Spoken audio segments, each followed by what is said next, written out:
And now, live from the Christian Bible Baptist Church studio, your favorite noontime show, The Baptist Lunch, hosted by Pastor Gil Lorena. Amen. Magandang tanghali po sa ating pong lahat, church. At muli, ngayon po ay umeere na naman ang ating pong programa, ang ating pong pinakapaboritong noontime show sa araw po na ito, The Baptist Lunch. And I believe na ang bawat isa po sa atin ay handa na at excited na para sa ating pong napagandang pag-uusapan. Yamang ang araw ng Tuesday ay araw para sa mga mothers and wives na kung saan ay tayo po ay nagpapalakasan o kayo dito po sa pag-aaral na ito ay ating pong pinag-aaralan ng salita Diyos kung paano pa tayo lalong lumago at paano pa tayo lalong maging epektibo na mothers and wives sa ating pong pamilya. At syempre, ay nais ko rin pong batiin ang lahat ng mga mothers and wives sa bawat corner from south, north, east, and west corner na tayo po ay mag-tune in na sa tanghali po ito at tayo po ay mag-aral ng salita po ng Diyos. And I believe na sa hapon po na ito na ating pong pag-uusapan ay tayo po ay may maraming matutunan para po sa magandang topic na ating pong pagbubulay-bulayan sa oras na po. At syempre, kasama po natin dito, walang iba ang ating po mga magagandang mga co-host po ngayon, si Ma'am Cynthia at Ma'am Marnelly. Good afternoon po sa inyong lahat. Sana'y nasa mabuti kayong kalagayan saang lupalop ng mundo man kayo naroon. Ayan. Excited kami dito sa studio kasi ang lapit ng aming monitor. Hello po sa lahat ng taga-West Corner, syempre sa West Bank family at sa lahat ng mga corners sa ating areas. Good afternoon. Nakita ko, pagtingin ko kanina dyan si Ma'am Jo Negado. Belated happy birthday po sa inyo. Ayan. At syempre, sa lahat ng mga nanonood sa atin, ng mga suki natin, kay Ma'am Flor Solomon, belated happy birthday or ngayon ba yung araw ng birthday ng kanyang nanay? Hello po sa inyo. Happy birthday po. Ayan. And sa lahat po ng mga nanonood na mga Bisaya, lalong-lalo dyan sa Hong Kong, mayong udto, kaninyong tanan. Ayan. Hello, magandang tanghali po sa lahat ng ating mga avid viewers. Talaga naman, nakita ko na dito ulit si Ma'am Flor. Talagang ito'y suking-suki eh. At nakita ko rin yung ating sa mission na dito sa may Genevieve sa Mongkada. Panike. Oh, sorry. At saka, belated Sister Josephine Negado. Belated happy birthday.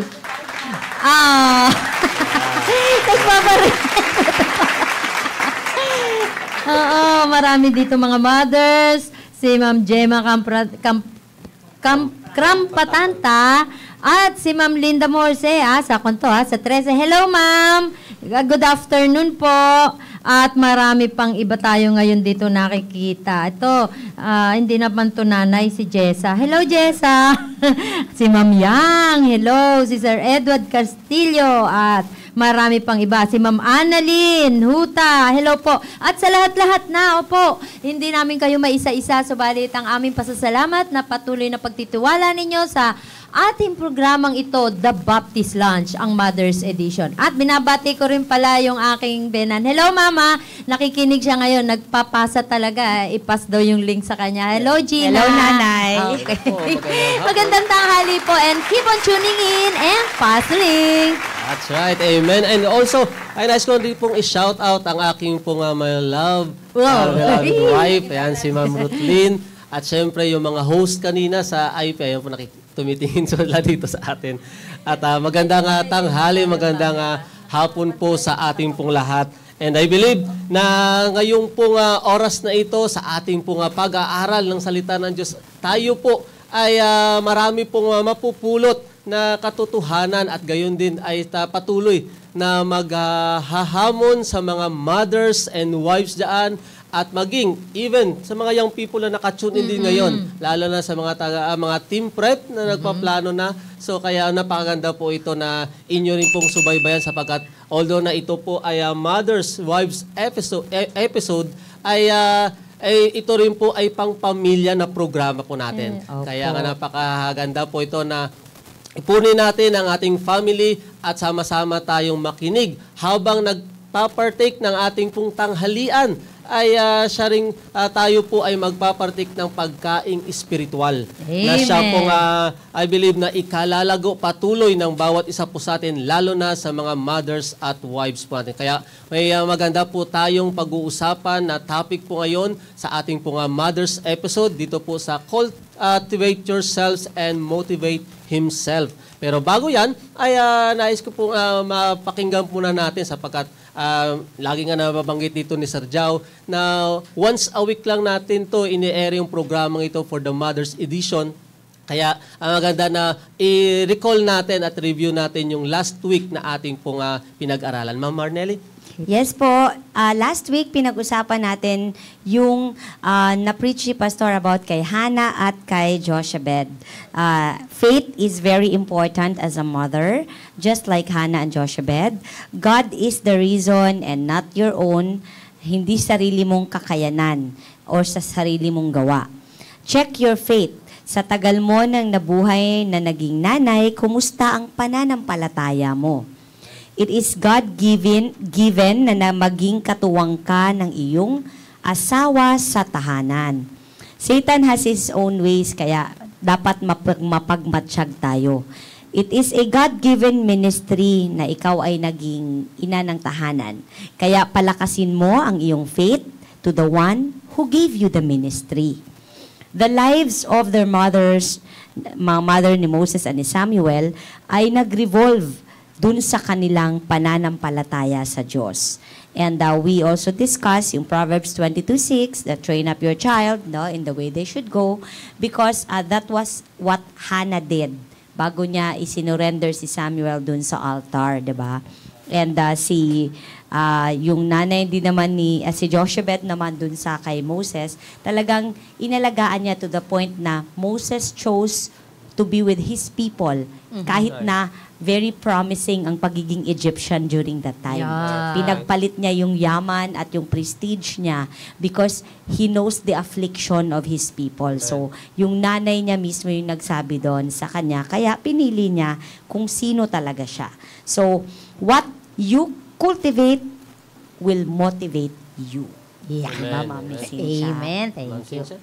Opo, katulad nga ng sinabi na ni Sister Marnelly regarding Jochebed at saka regarding Hannah. Ang tanong dyan, will we be like Jochebed and Hannah na kung saan pinakita nila yung pananampalataya nila. Nagkaroon ng kasagutan yung kanilang panalangin at patuloy na pagpapala at maaari rin nating makamit yan. Tunay na naandoon lamang kung we will only put our faith.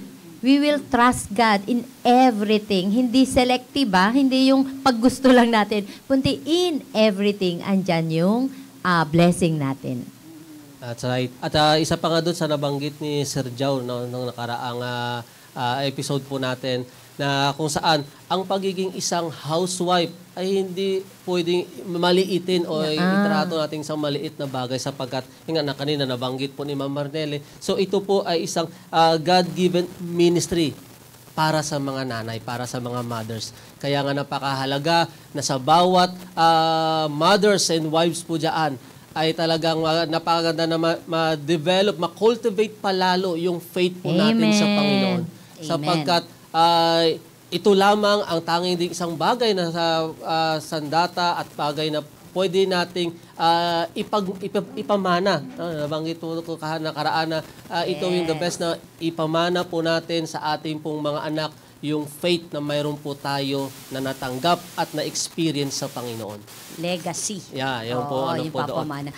Speaking of that po, yung pagiging nanay, homemaker, recently ay nagkagulo sa social media sa Amerika dahil merong sikat na NFL football player na nag-speak siya sa isang graduation exercises at sinabi niya na kapag ang kayong mga babae, kapag kayo'y nag-asawa at pinili niyong maging homemaker, sabi niya, that is also a career. Talagang sinabi niya yun, ang daming nagalit sa kanya kasi in out of context siya. Pero sabi niya, hindi ako magsusorry dahil yan ang pananampalataya ko. At sabi niya, kung ano ako ngayon, nakikita niyo yung success ko kasi bigla akong napareview sa mga statements niya before, na few months ago, kasi siya yung dahilan kaya nag-champion yung team nila. Sabi niya, kung ano yung nakikita niyo sa akin, dahil yun may asawa ako nag-aalaga sa akin. Na talagang in-emphasize niya na sabi niya, sa pagpapalaki ng aking mga anak at sa pag-aalaga sa akin, wala akong pinoproblema dahil nandyan yung asawa ko. Kaya sabi ko, napakaganda. Meron pa palang natitira na hindi sila natatakot na sabihin yung stand nila. Kaya kayo bilang nanay, hindi naman mamaliitin natin na yung may career ka, ganyan. Pero kung may choice ka talaga, we really encourage, just obey the Bible na magstay ka, maging homemaker. Kasi yun talaga yung design. Ang ganda ng sinabi niya, hindi ko lang ma-memorize, na sinabi niya na design niya ng Panginoon. Sabi niya, yun yung vocation na, yun yung ministry mo, yung term natin, no, na yun yung tawag mo bilang pag-aalaga, sabi niya, para din makilala ng mga anak mo yung Diyos. Yeah. Grabe talaga yung sinabi niya. Kaya sabi ko, saludo din sa mga tatay na na-appreciate. So ano lang siya, very appreciative siya sa pinili na ministry ng asawa niya. Amen. Diba? Kaya thank you din sa mga tatay syempre na nag-appreciate sa ministry nating mga wives and mga mothers kasi hindi madali, 'di ba? Sabi nga ni Ma'am Cynthia, blue collar job kami. So, ang dami namin uniform. Kasi kako na sinabi ni Pastor na magkaroon ng uniform sa bahay, 'di ba? Maging maayos lagi. Tayo nandun sa blue collar job kaya medyo dungis-dungisan.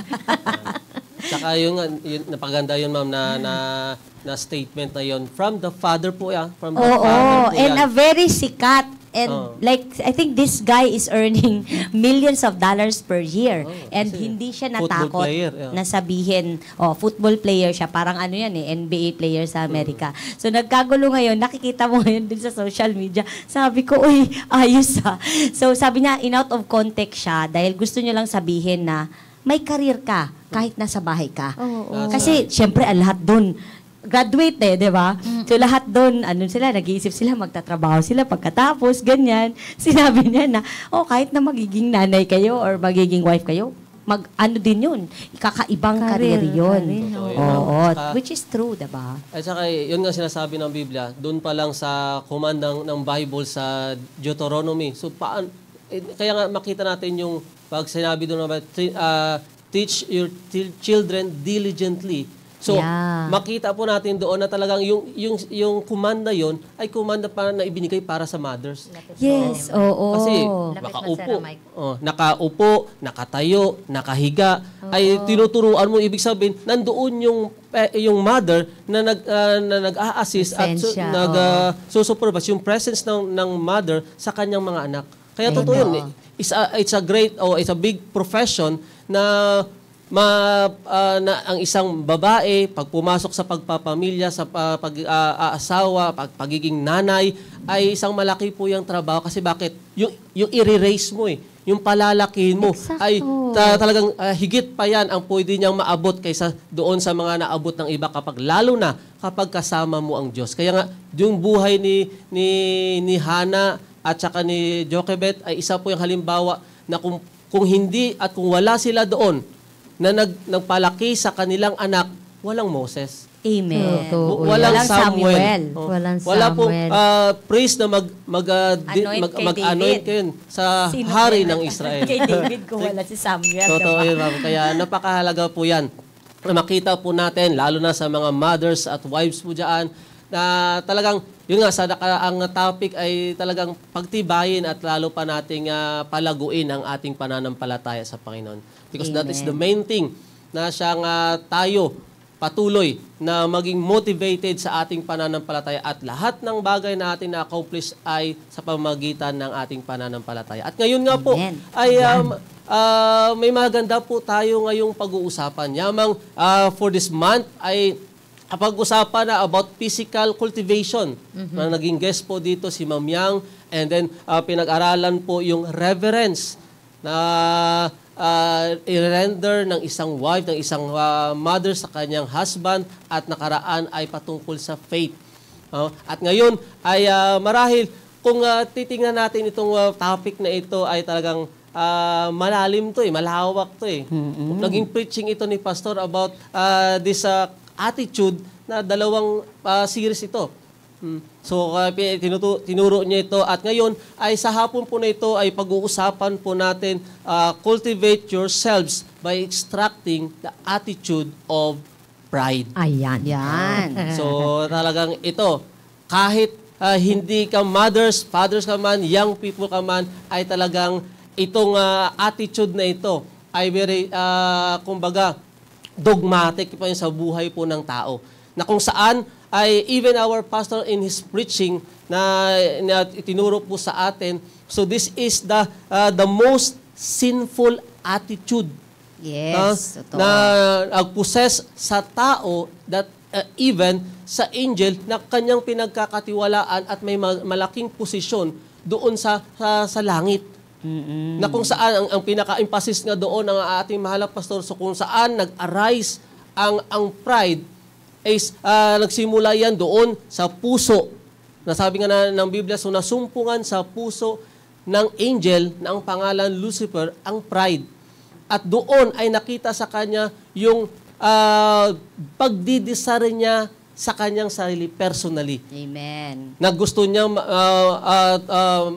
umupo sa trono ng Diyos, na siya maging above sa creation. And makikita po natin yan doon sa Isaiah.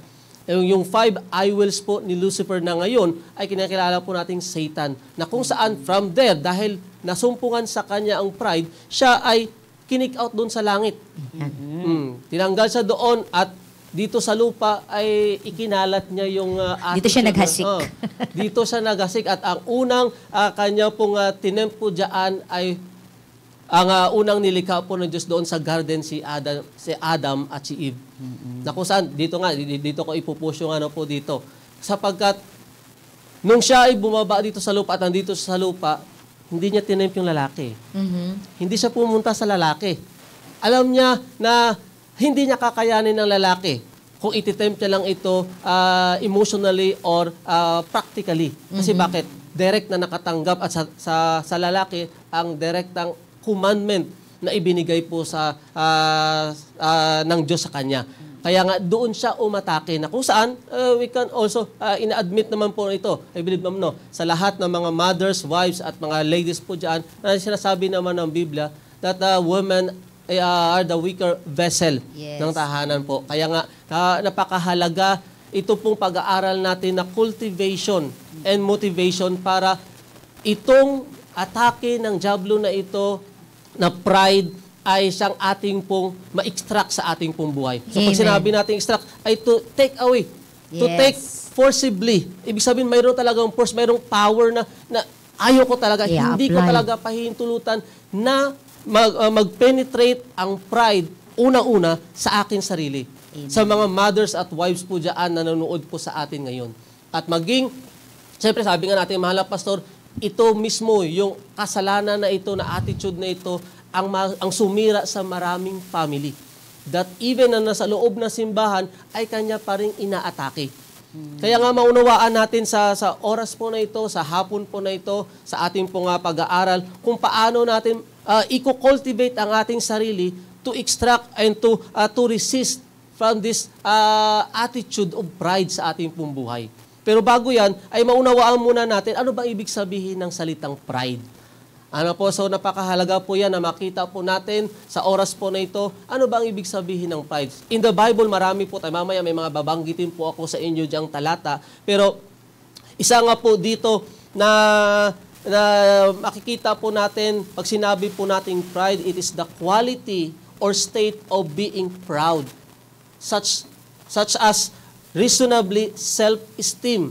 Na kung saan, doon nga na pag-aralan po ng mga nakaraan patungkol sa pagbibigay reverence, highly respect doon sa husband, ay sa ating sa mundo pong ito, ay ang mga babae, mga mothers ay nag-aano rin po sila. O baga naghihingi rin po sila ng respect na siyang gusto nila na una na masumpungan po sa kanila. Kaya ngayon sinasabi dito, a self-esteem or self-respect, na kung saan ay ito ay isang pleasure that comes from some relationships na na-experience ng tao. Even association, na kung saan siya kabilang, sapagkat lalo na sa mga ibang mga schools po natin dito, pag nag-aral ka sa UP, talagang something ka eh. May talagang chin up ka na may pinagmamayabang ka. Bakit? Dahil may achievement ka eh. Okay? Bilong ka sa isang grupo, sa isang asosasyon or sa isang school na mataas ang pag-estima ng kanilang prestigious kung tawagin po nila. Pero yun nga po, ito lahat ay makita po natin sa Bible na ito po ay nagsisimula sa puso. Amen. Okay? At in some po natin dyan, sabi nga sa Proverbs chapter 23 verse number 7, na siya pong text din na ginamit ng ating mahal na pastor, is as he thinketh in his heart, so is he. Okay? So, yan po ang isang bagay na makikita po natin dyan na kung saan bilang isang mothers especially, alam natin ang kahinaan ninyo, alam natin kung saan kayo mahina. So, kung ano yung bagay at dapat nating gawin, ang siyang dapat nating i-cultivate sa ating buhay para ma-extract natin yung pride na yan na nasa atin na, sapagkat sabi nga ng ating mahal na pastor, after mula doon sa langit, bumaba dito sa mundo, una doon na pumasok sa Garden of Eden, and then nakarating na po dito sa mundo. Nasabi ng Biblia sa 1 John chapter 2, so love not the world, neither the things that are in the world, because if any man love the world, the lust of the flesh, lust of the eye, and pride of life ay nandyan sa mundo. Kaya nga kapag yan ay ating i-embrace, ating mamahalin ang mga bagay sa sanlibutan, ang mabibuild lamang sa atin at makukultivate sa atin, pride. Kaya nga napakahalaga po mga kapatid, sa mga mothers at wives po dyan, na kung anuman ang mga bagay na pwede nating i-cultivate sa ating sarili para tayo ay ating mapaglambanan ng pride. So, dito po sa 1 Peter chapter 5, verse number 5, nais ko pong basahin po sa inyo ito. Na makita po natin, nasabi po ng Biblia dito, na kung saan ito po ay sulat ni Apostle Peter in general, pero makita po natin dito ang view po nito sa Titus na tinutukoy po dito na elders and youngers ay the elder men, aged men and aged women, and then the younger men and younger women. Na siyang dito ngayon sa chapter 5 ng 1 Peter, sinabi diyan ng Bible, likewise, ye younger, submit yourselves unto the elder. Yea, all of you be subject one to another, for God resisteth the proud and giveth grace to the humble. See, so dito po makikita po natin na siya rin pong sinabi ng ating pong mahal na pastor, kapag ating finalo ang trend ng mundo, we are following the trend, the attitude or the character of Satan, which is pride na makukuha natin. But then, kapag atin naman susundin yung kalooban, sabi nga ng ating mahal na pastor, not I will, but thy will be done. Na yan pong binanggit po ng ating mahal na pastor doon sa kanya pong itinuro po sa atin about attitude of pride. Kaya nga po, dito makita po natin kung ano po, dalawang bagay po nais ko pong ipaabot po sa atin dito po sa talatang aking pong binasa sa inyo. Nang sabi po ng Biblia, likewise, ye younger, submit yourselves unto the elders. So kung ano man ang bagay na panglaban natin to extract that attitude of pride sa ating buhay, ay magbalik tayo doon sa command ng Panginoon sa bawat wives, sa bawat mothers, na ano po yun? Wives, submit yourselves unto your own husbands. Kaya nga, submission is very important pagdating po sa cultivation natin para mapaglabanan, ma-extract po natin yung pride sa buhay po ng bawat isa po sa atin. Sapagkat Kung hindi po natin ito makukultivate sa ating sa sarili, na kung saan ay nung dinefine ko po, inalam ko po, ibig sabihin ng cultivate means to foster the growth of. Ibig sabihin, to help, para lumago. Kaya nga, doon sa mga previous na pag-aaral natin, doon na yung proper cultivation na dapat bilang wives, bilang mother, ay matutunan natin at maipractice natin yung tamang reverence sa ating pong husband. Na ma-develop natin yung faith sa bawat isa po sa atin. At ganoon din, na hindi lamang spiritual, maging physical, ay dapat din po natin i-cultivate, not for others particularly, but for our family, to our husband, to our partner. Kaya nga po, dito na makita po natin na dapat ay ma-develop at lumago at lalo pang ma-cultivate ang ating pong sarili sa bawat mothers and wives, yung ating pong submission. Pag sinabi nating submission, we are insubordinate or to subordinate, or we are under obedience. Nakakaalam natin palagi ang obedience lamang ay naka-attach lang yan sa mga bata. No, hindi po. Even all of us, mothers or fathers o mga children, so tayo po ay kinuman ng Panginoon to obey.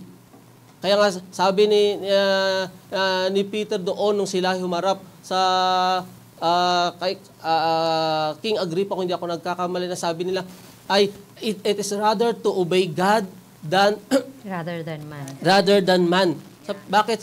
Sapagkat bilang isang Kristiyano, bilang isang anak ng Diyos, we are God commanded na tayo ay maglingkod sa Panginoon and to glorify God. Kung ang batas ng tao at ang utos ng tao ay labag sa kautusan ng Diyos, ay mas nararapat na sundin natin. At from there, makita po natin yung implication ng salitang submission po doon, that we are under obedience. All of us, mothers, fathers, at young people, we are subject to submit.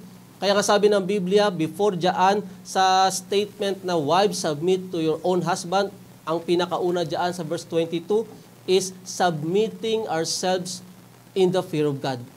So lahat tayong kinukuman dyan ng Bible na mag-submit. Kaya nga, in this particular verse, makita po natin that we are subject to submit, to obey God first sa ating pong buhay. Bakit? Sino ang makakatulong sa atin para ma-resist natin ang attitude of pride? Sabi ng Biblia, for God resisted the proud. I-resist ng Panginoon ang pride sa atin kung tayo ay magsasubmit sa authority sa atin, sa nagtuturo sa atin, and we are subject one to another and be clothed with humility. Not just only na makita natin at o matutunan natin yung proper way ng submission, but also humility, humbleness. Na kung saan these things ay makita po natin na ipinakita po ito sa atin ng Panginoong Jesucristo. He humbled Himself and became obedient unto death, even the death of the cross. Na dito ay makita natin, so maging death ay na-overcome ng Panginoon Jesucristo na siyang bagay na inuturo po sa atin dito ngayon para makultivate po natin ang ating pong sarili. Kaya nga, mahalaga po yan, mothers, na matutunan po natin yung bagay po na ito. At syempre, ayo po, Ma'am Cynthia at Ma'am Marnelli. So, pagdating po dito sa ating po ngayong topic about cultivating ourselves by extracting the attitude of pride. So, ano po ang kahalagan ito na dapat na matutunan ito ng mga mothers at wives po natin? Sa akin, practically, yung pride, ana yan sa pagsasama ng mag-asawa. Yeah. Lalo na yung babae. Sa panahon ngayon na, yung mga kababaihan na may mataas na posisyon sa trabaho, o yung mga kababaihan na talagang andoon sa kanila, yung hindi pa, nabanggit ni Sir Chris kanina regarding sa submission. Bakit hindi tayo makapag-submit? Dahil nga doon sa pride, sasabihin natin na mas magaling naman ako dito sa asawa ko. Ako itong asawa ko naman, lagi na lang ito salitang submit. Submit. Word na palpak. yung makamundong salita na idle word na palpak. Yan ang mga nakakatakot na manggaling sa atin bilang mga anak ng Panginoon. Yung itaas natin yung sarili natin. Lagi nga ito sa akin sinasabi ni Brother Noel, ako ang may authority. At lagi rin ng 26 years na kami magkasama, pero nagiging topic pa rin namin yung salitang submission. At talaga, honestly, yan ang lagi kong ipinapanalangin sa sarili ko, na i-watch out ko yung sarili ko, partner. Kasi minsan, kapag meron, lalo na pag merong mga argument, parang masarap makipag-argue, lalo na kapag alam mong parehas kayo, sasabihin nyo, parehas kayong tama eh. Kaya tuloy-tuloy talaga yung argument ng mag-asawa. Kaya talagang kailangan natin na ano bang kabaliktaran ng pride na yan.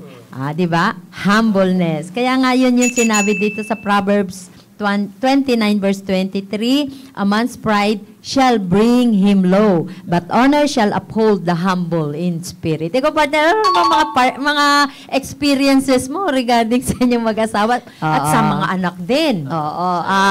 Gusto ko munang dagdagan yung sinabi ni Sir Chris about Jesus. Jesus is the example of humility. Yeah, Can you imagine nung dala-dala niya ang cross, dinuduroan siya, pinagtatawanan siya. Tayo nga, ayaw nga natin, diba? Yun siya, ilang oras, ang haba, tas may mga sugat siya sa sarili niya.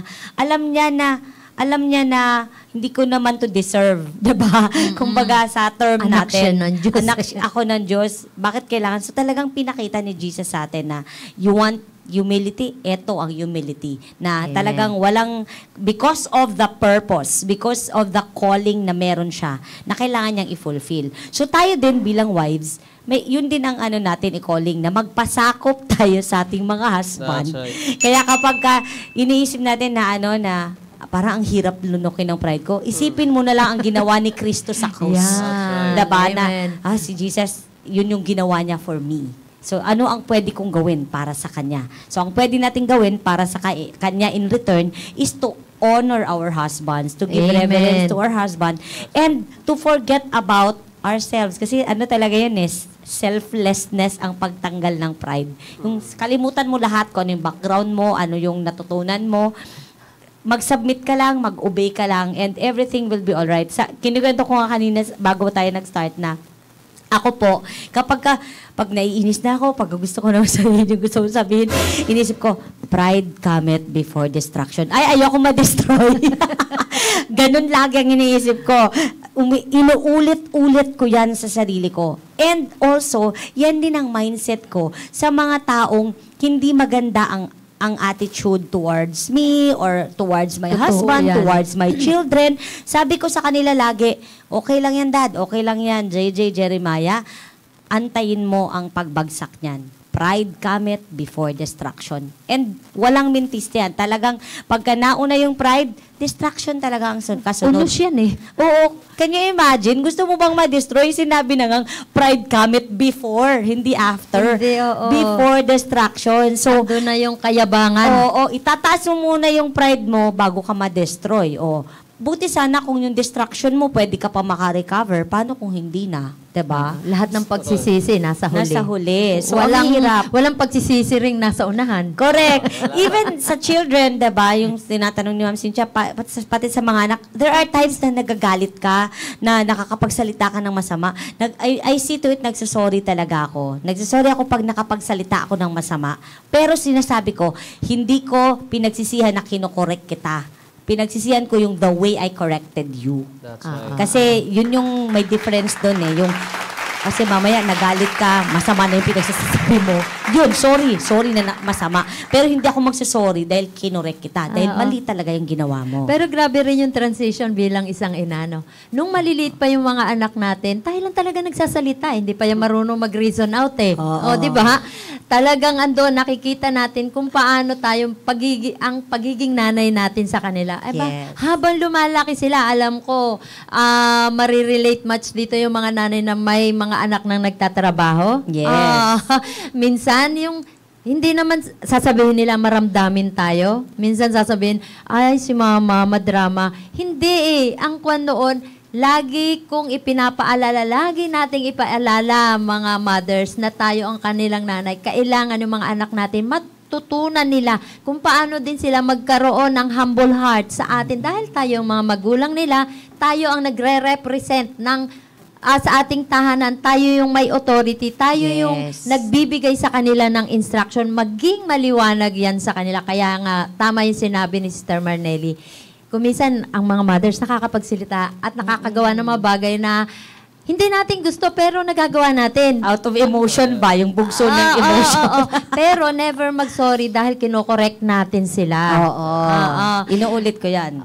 Maging sorry tayo dun sa way natin. Siguro yun yung mga babaguhin natin. Yes. Pero yung paraan ng pagdidisiplina sa kanila, yung ating responsibility na maituwid yung ating mga anak, kailangan i-cultivate natin sila. Kasi pagdating ng araw, sila ang magkukultivate ng another generation. That's right. Correct. Totoo. Tsaka napapansin ko po, natututo rin pong mag-sorry yung mga bata dahil madali lang for you to say sorry. Nakikita sa atin. Nakikita nila. So, pag may nakakamali sila, nagsasorry din sila. So, parang it's really, it works both ways na nakikita nila yung nanay at tatay ko nga, marunong mag-sorry. Ako pa, hindi ka marunong, diba? Totoo yan. Kaya nga yan po po talaga na sinasabi ng Biblia na kailangan tayo bilang una-una sa mga mothers, sa wives, sa parents, ay talaga ma-cultivate talaga na ma-practice natin yun. Na tayo mismo talaga magsisimula sa atin yung pag-practice ng pag-submit, ng pagpakumbaba, ng humility, sapagkat sinasabi naman ng Biblia yan kapag nag-arise na yung pride, when pride cometh also contention. So ano na, strife na, hindi na pagkakaroon, may quarrel na sa loob ng tahanan. Kaya nga, ito mga anak natin, mga anak ninyo na malalaki na, ay marunong na sumagot. Natututo na sumagot. Buti ba kung tama yung isasagot na maayos? Pwede naman sila, pero maayos pa rin. Correct. Sasabihin nila, halimbawa, tayo naman, matanggapin din natin minsan na tayo nagkakamali ring mga magulang. Andun din, tanggalin din natin yung pride kasi meron din tayo mga anak na parehas tayong may pinakikinggan na salita ng Panginoon. Kaya andun din, bilang magulang din, malaman din natin yung restriction din na hanggang saan din na hindi, ibig ko sabihin, tanggapin din natin na meron din tayo minsang pagkakamali. Yan, ma'am. Kaya nga, isa pa yan sa sinabi ng Biblia sa Book of Proverbs na kapag yung pride na yan, nasa atin, na masumpungan, ay magbibigay ng kahiyan. Kaya kapag ang mga anak natin, pag hindi natin naturuan sila at hayaan natin, yung pride na yun na nasa kanila, ay sa tayo rin na Example. At saka kaya kinakailangan within ourselves, tayo muna i-cultivate natin yung sarili natin. Meron tayong baong-baong salita ng Panginoon. Kasi ito lang talaga yung ating panangga Panangga lang natin to Ang salita ng Panginoon, kagaya na sinabi ni Sister Marnelly kanina, inuulit-ulit niya yan. Pride goeth before destruction. Kumbaga, i-remind lagi natin yung sarili natin sa salita ng Panginoon. Kaya paano natin i-cultivate natin yung sarili natin sa salita ng Panginoon. Huwag yung sa salita ng kapitbahay natin. ng ating mga kumare. Lalo yan. Lalo yan. Sa salita ng Panginoon. Kahit yung nasa pagsasabihan tayo, diba? Yung among our friends, among our families. Totoo. Pagka napagsasabihan, hindi na lang ako magre-react. Ipaprocess ko yun. Kasi pag nag-react ako, pride ba yun pag nag-react ako? Kung hindi siya pride, okay. So, ipaprocess ko siya ng maayos. Kung pride siya, hindi ito maganda. Ganyan. Yun yung natutunan ko through the years. Kasi parang all those years, parang gusto mong i-correct. Kunwari, may sasabihin sa'yo, ay, hindi ako ganyan. Ganyan, diba? May tendencies tayo na ganyan, na self-denial ka. Hindi naman ako ganyan ganyan. So, at one point, merong ganyan sa buhay mo, pero, teka lang, tama din siguro yung sinabi niya, makikinig ako. Na-remind tayo. Thank you. Thank you, na-remind ako. Kasi diba, lahat ng taong nami-meet natin, lahat ng taong nakakasalamuhan natin, may purpose yan. So, it's either to break you, to make you grow, diba? Or para, gisingin yung diwa mo na, sobra ka na, or dapat ganito yung ginawa mo. Tsaka yung ibang tao na-affirm sa'yo, diba? Na, yung ugali mo, nagiging blessing ka sa akin na hindi mo alam, diba? So, kung nag-react ka ng masama, tapos nakatingin sa yung iba, ay, ganun pala yan siya. Diba? So, na-judge ka na agad. Wala ka ng time to stop it, diba? Yan po yung isang bagay na natutunan ko rin nung nag-aaral po ako sa Bible School. Isa yung prinsipyo na tinandaan ko kay Sir Mike. Na kapag mayroong nagko-correct sa'yo, may nagsasabi sa'yo, whether mapabata sa'yo, mas matanda sa'yo. So, una iisipin mo, totoo ba yun ang sinabi sa'yo? Kung totoo yun, so bakit ka magagalit? Kasi tinutulungan kayo ng tao na yan. At kung hindi naman totoo, bakit ka naman maapektuhan? Totoo yan. At saka ito yung verse din sa Bible, kung walang apoy, walang usok. Correct. Kumbaga, i-consider natin yun na, naku, may purpose, bakit nalaman ko yung bagay na yan.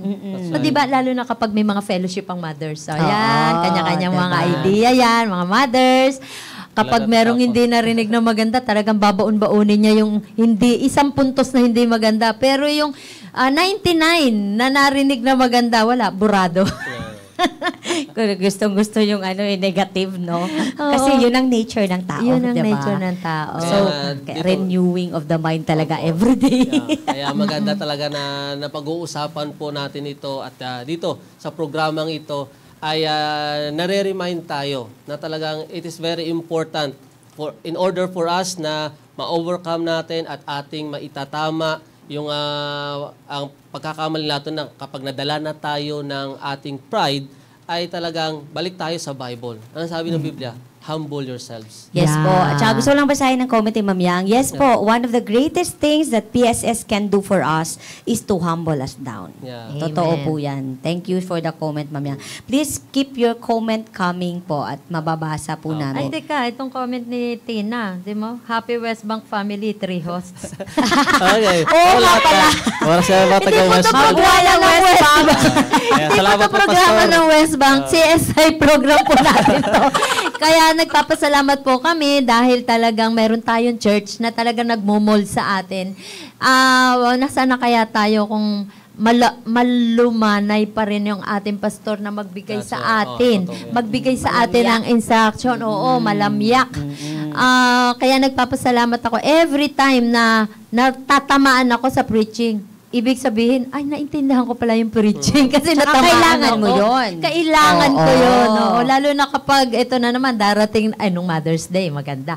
Ito, darating na yung Father's Day. Wala, andito na, lulutuin na tayong mga nanay. Kaya, maging ready na tayo this coming Father's Day. Kaya, ina-appreciate ko talaga na kung anong church meron tayo, kung paano tayo minomold, kung paano tayo kinocultivate para naman tayo ay ma-motivate. At through sa motivation na ibinibigay sa atin, iyan ay naipapasa natin sa iba, sa ating pamilya, sa ating kapwa-ina. At nung last Sunday nga, sa ating mga kabataan, may kaharap kami ng mga young people during, na-appreciate ko yan, yung mga bata na nakikinig sa ganyan, sa halip na nasa sulok sila, sa dilim. Kung ano-anong pinag-uusapan. O kung ano-ano, pero very interested sila sa pakikinig, di ba? Kaya namayani yung ating mga instruction nung gabi yun. Dami tuloy nilang nabaon. Oo, marami silang Sabi ni Sir Andy Agdon, Ayan. may distraction na, always distracted pa. Ayan. Yan ang naidudulot ng pride. Ayun. Tama po yan. Kaya huwag tayong Yan isang bagay na pinapasalamatan ko sa Panginoon na nung nag-start ako na nag-establish ako ng family, pinagkalooban ng Panginoon ng asawa dyan, si Ma'am Ruthlyn, ay talagang isa po yan na nakatulong sa akin ang talagang patuloy na paalala at turo po sa atin ng Bible ng ating mahal na pastor na talagang pakumbaba. Sumunod ka lang at magpakumbaba ka. Kapag nagkamali ka, tanggapin mo. Yan isang problema natin na madalas kahit mali ka na, Wala. i-insist mo pa rin.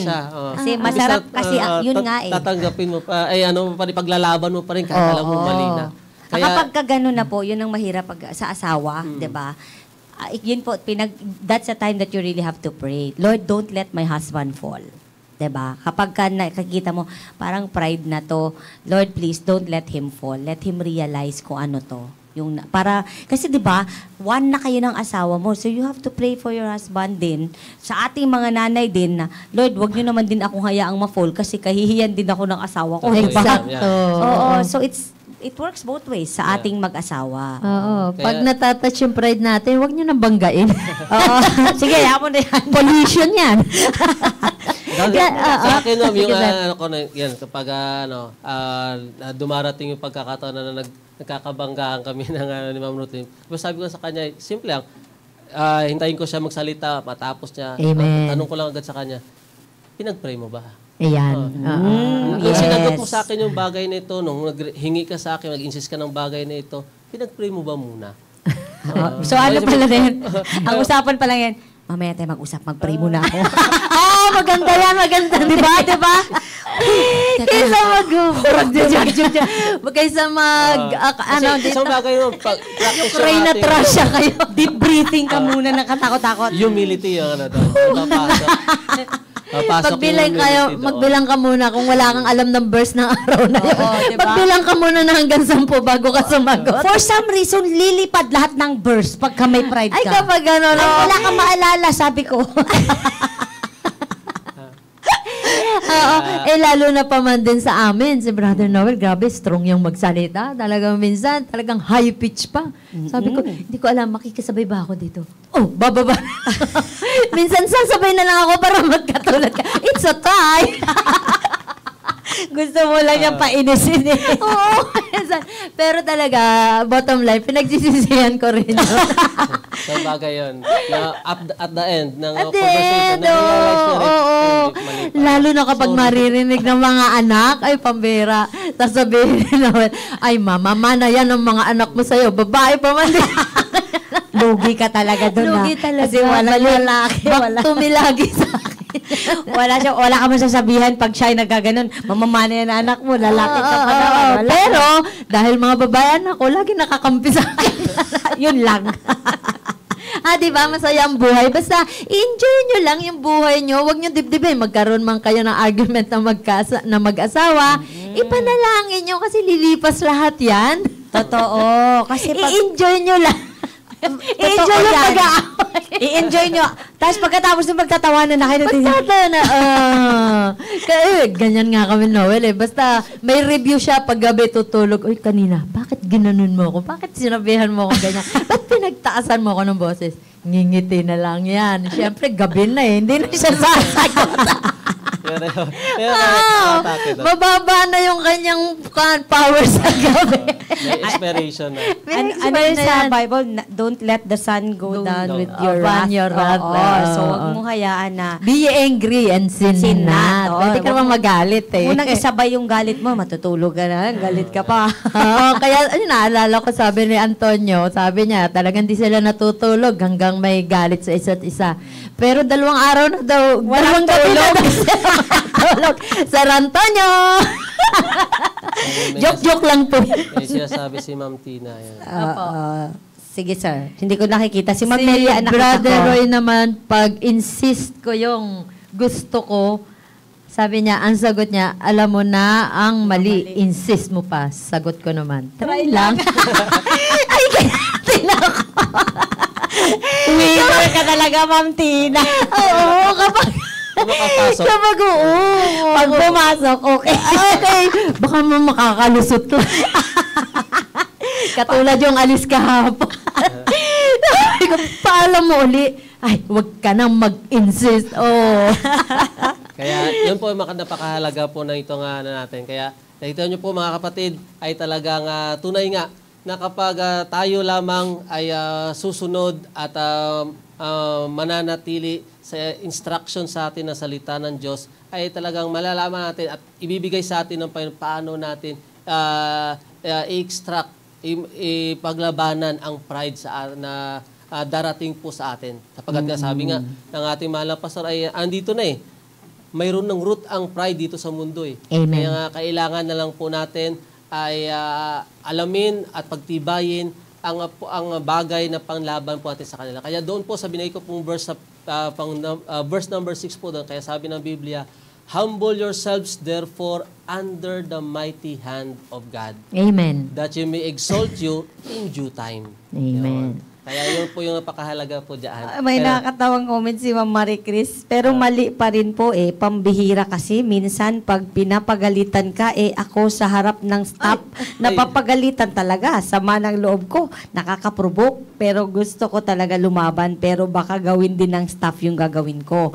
Kaya nagpapakumbaba na lang. Right. So, Masarap din po patabihin, pero maya-maya nawawala rin agad ang inis mo kapag katabi mo na, mahiwaga talaga ang pag-ibig. Kaya kami dito matagal ang away pag lunukin ng pride. Yan talaga. Anong pa ako nito ni Chito?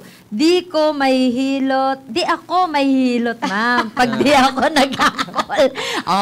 Yun naman pala. Siyempre, gabi na yan. Ang mga warrior nating tatay sa gabi, tahimik yan. Oras na ng mga nanay. Oras na namin yan. Kaya mga kapatid, I believe na... Eto, teka. Sabi ni Marie Chris, masarap di patabihin. Pero, maya-maya, nawawala rin agad ang inis mo kapag katabi mo na ang katabi mo na. Yes. Grabe talaga. Kaya, wag na yung pride na yan kasi wala kang katabi fried sa chicken tabi. na lang. Yung pride kasi, pride niluluto yan. Hindi yan, hindi Fried. yan At saka iba spelling, ha? Hindi P-R-I-F-R. Binibiro sa Nobel sa amin Pag gabi na, depende na sa... Depende. Walang depende yan. Pag gabi na, suko ang bataan. Kaya mga kapatid, yan po. At napakasaya po at napaganda po ng pag-aaral nito.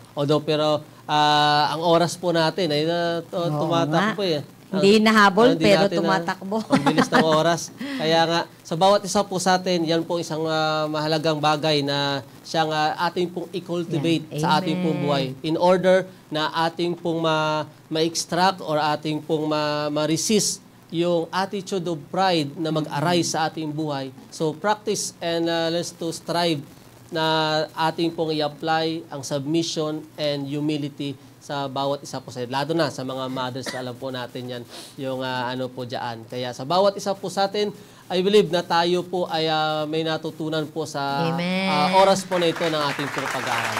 So, any additional po? Ako po, maraming salamat po sa inyong panonood.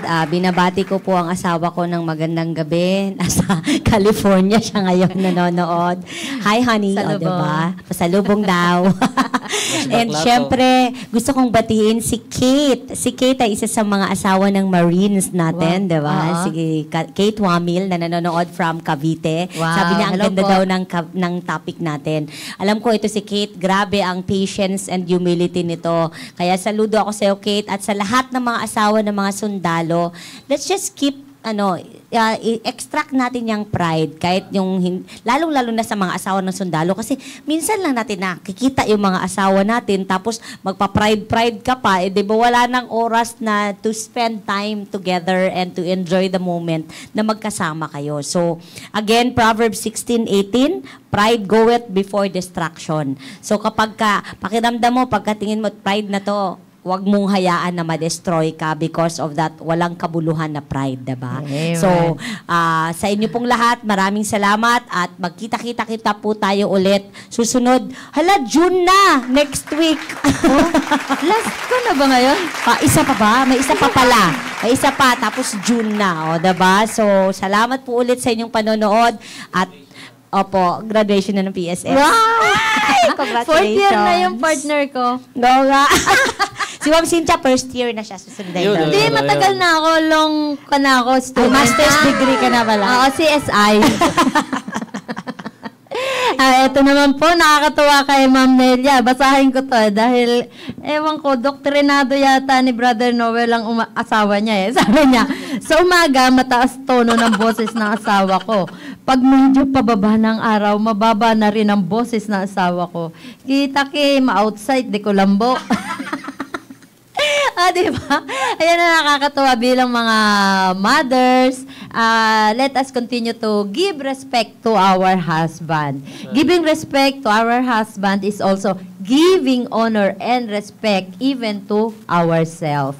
Kaya itong iwanan ko sa inyong verse is Proverbs 11 verse 2. When pride cometh, then cometh shame. but with the lowly is wisdom. Binabati ko po ito, nag-comment po, si Ma'am Chris B. Larcor from Sorsogon. Hello po. Opo. Amen. So, muli ay maraming salamat po sa bawat isa po sa atin, sa inyo pong pagsubaybay sa ating pong programa. At nakita ko yung mga area leaders natin ay nakatune in po sila lahat. Siguro tapos na kanilang meeting.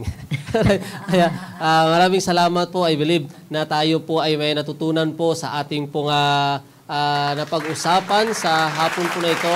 At katulad nga, nabanggit ng aking po mga kasama. So it is very important na ma-cultivate natin maigi ang ating pong mga sarili. Amen. Para hindi po tayo basta-basta na mahulog po sa sa tukso ng pride na kasalanan po sa atin. At isa nga doon sa nais ko rin po iwanan po sa bawat isa sa atin kung ano man ang mga bagay na naghihinder po sa atin to stir up the pride, always nabanggit ka kanina ni Mama Arnelli, so always remember the Lord Jesus Christ, kung paano po siya nagpakumbaba para abutin po tayo lahat. Amen. Kaya yan po yung isang bagay na dapat po nating patuloy na sariwain at alalahanin sa ating pong buhay. So maraming salamat po muli sa bawat isa po sa atin at kita-kita ulit tayo sa sunod na Tuesday. Ito lang sa ating programang The Baptist Lunch. Once again, God bless you all and to God all be the glory. Okay, see you next Tuesday!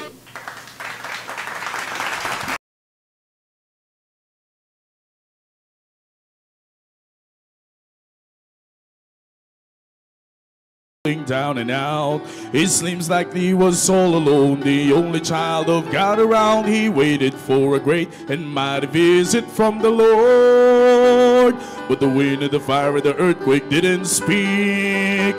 It was a gentle whisper that brought him peace. Expect the unexpected when God's about to move.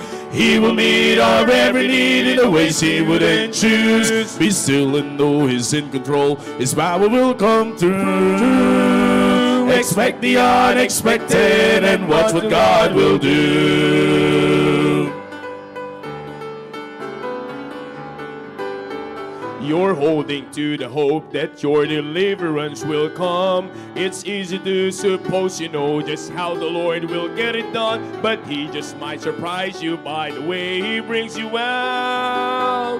His time and his will and his plan are never wrong, so trust him till the answer comes along. Expect the unexpected when God's about to move.